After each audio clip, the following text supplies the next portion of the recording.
Hello, and welcome back to a special episode of the Fixing Football podcast with me, Martin Naylor, and I'm joined by my co-host, Liam O'Meara. How are you doing, mate? We're back, Martin. We're sort of back. Well. We're sort of back. This is like a soft back. A soft relaunch.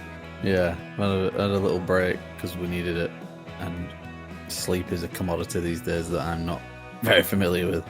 Yeah, fair. I think we did. I think it was good to have a break because it just felt like I know we're not the first people to say that football season feel like it goes on forever, and I'm sick of soccer at Chelsea, so I feel like we needed a break. It was getting tiresome, so we're going to do a little extra series on the side of the regular podcast, which will be returning next week, in terms of a bit of a preview of the season. And we're going to go with our first one, most obvious choice, Bolton Wanderers. And who better to have than yourself, mate? Yeah, the official Bolton Wanderers expert. And as well, this gets a lot of the Bolton Wanderers chat out of the way for the season. I don't like to be hampered down by too much. Yeah, they're never the episodes that do the best, are they? So, well, this one is for all Bolton Wanderers fans to get involved with and comment on. Share your thoughts, let us know what you think. But to kick us off, give us the sort of brief summary of last season and the story of the summer. Well, we didn't do an episode like this last year, but we did have a bit of a Bolton preview, didn't we? We did part of our normal thing. And I'm looking forward to these previews. We've got fans from other clubs, going to be good. But anyway, back to Bolton. I sat down in a similar position last year and was full of fear of the season. Like, I felt like we were in a bad place. The place still stunk of failure from the playoff final against Oxford, and I had no real expectations for the season. I hoped we could mount a playoff, but I didn't believe that we had it in us, to be honest. And it wasn't because I was sort of super prophetic in terms of it. It was just that the place did feel like a couple bad defeats and we would be turning on Ian Ever. And it did play that way, but it wasn't me calling it like it was mad. I think most fans you spoke to would have agreed with that. So, yeah, last season was a wasted year, is the best way to put it, unfortunately. Yeah. So, tell us about the story of the summer then. A complete rebuild of the squad. We've lost some of our long-standing players, people like Ricardo Santos, Gethin Jones, and even George Thomason recently left as well, club captain.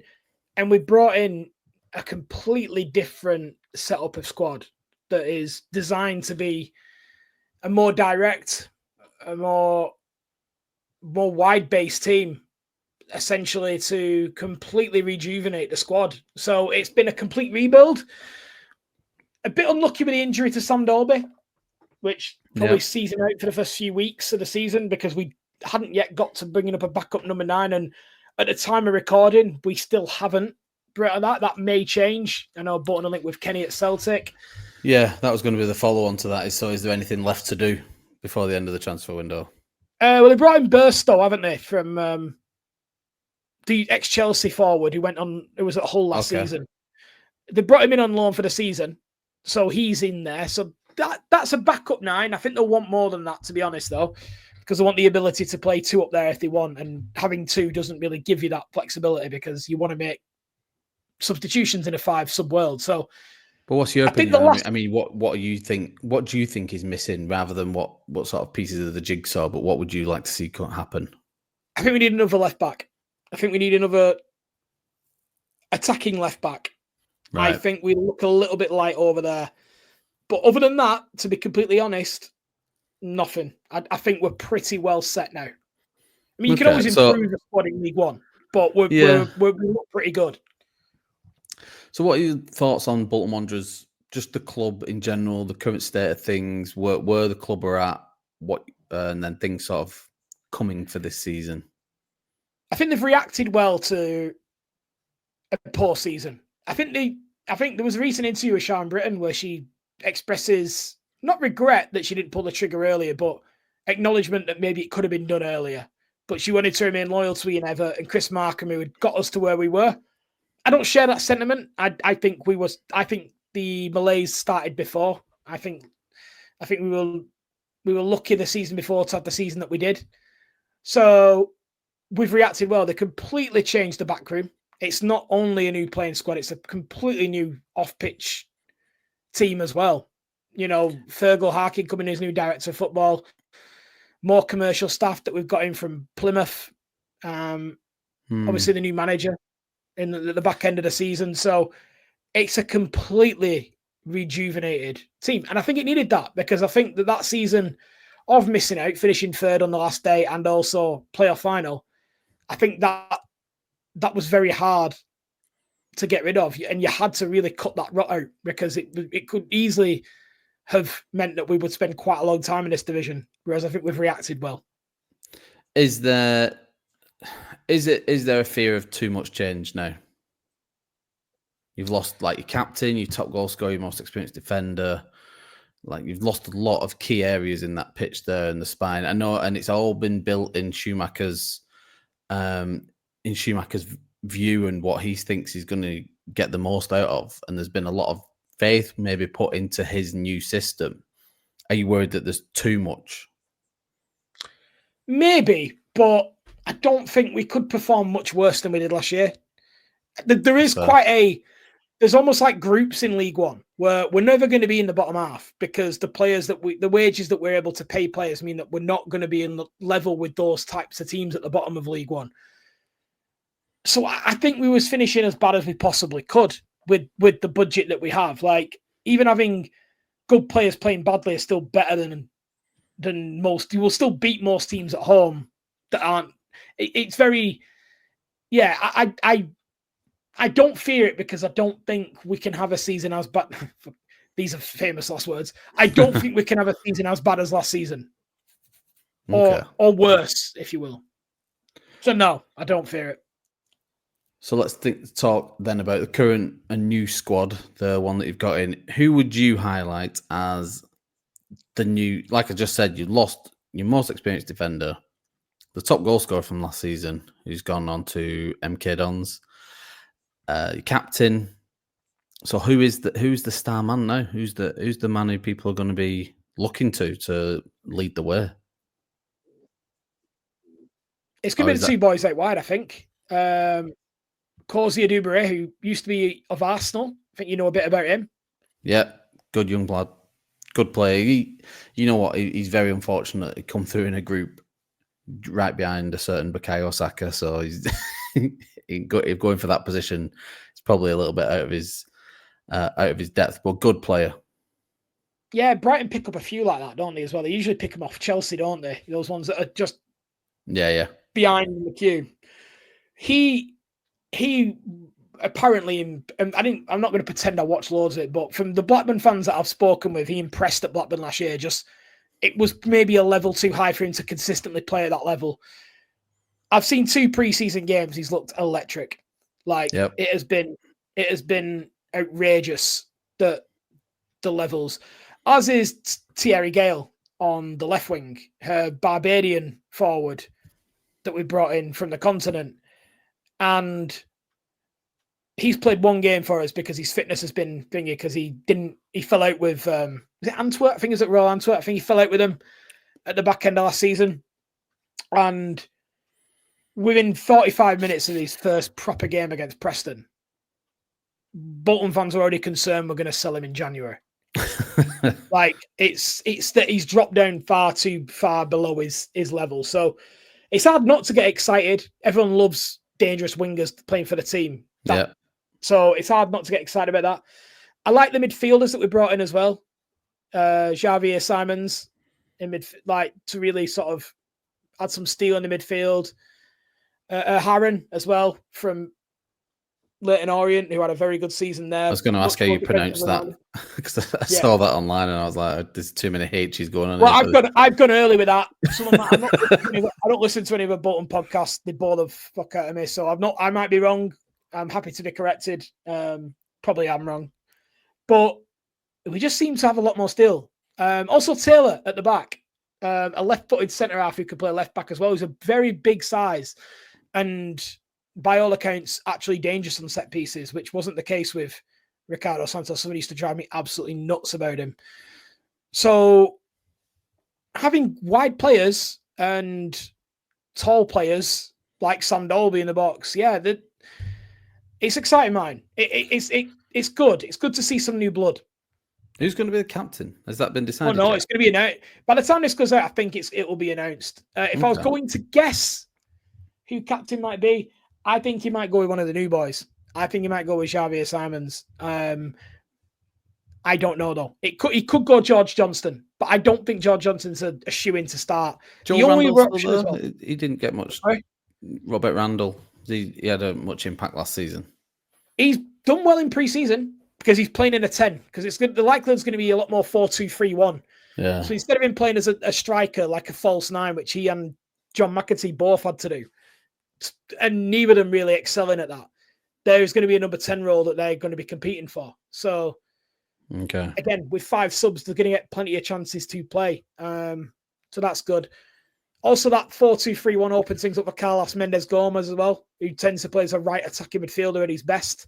Yep. That position's a little bit more available now, rather than as a striker, which he never was. So they've got a bit of opportunity.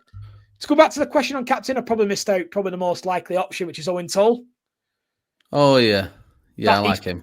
Yeah, good player. Didn't have his best season last season, recovering from that nasty injury that he got. But he's probably the most likely.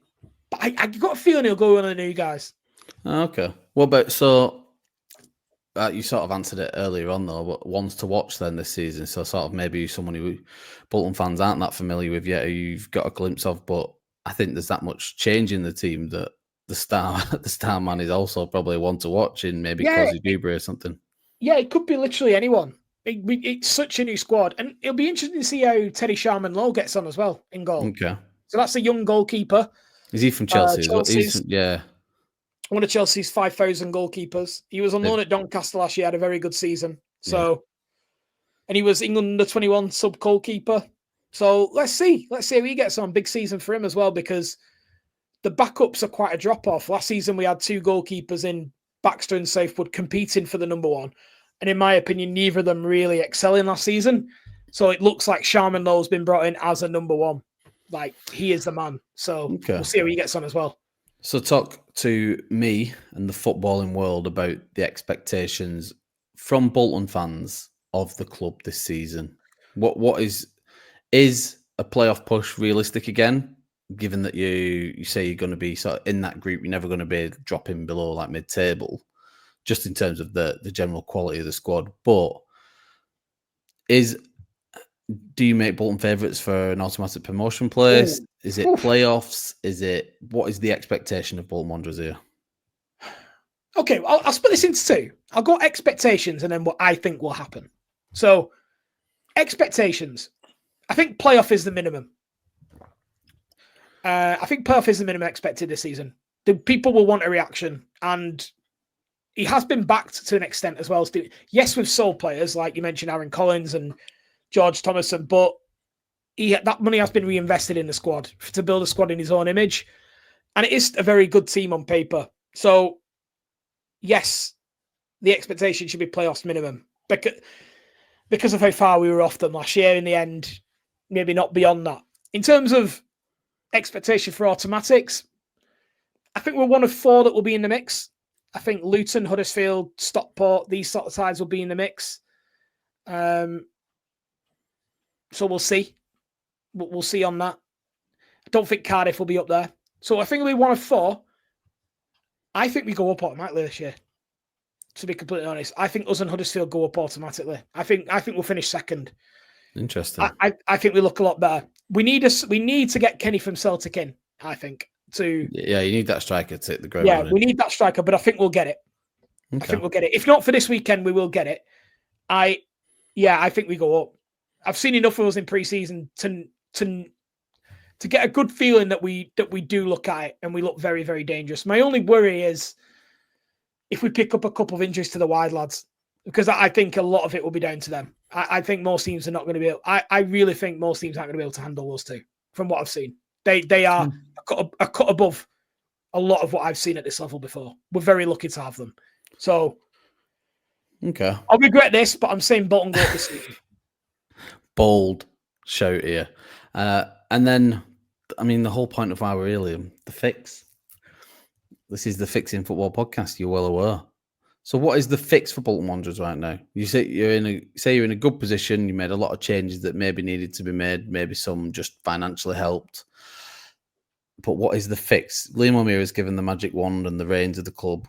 What do you do? What's the first job you go in and do? There's two things I don't like about Bolton at the moment. First is the away ticket scheme, because people just use it to buy tickets immediately and then sell them privately.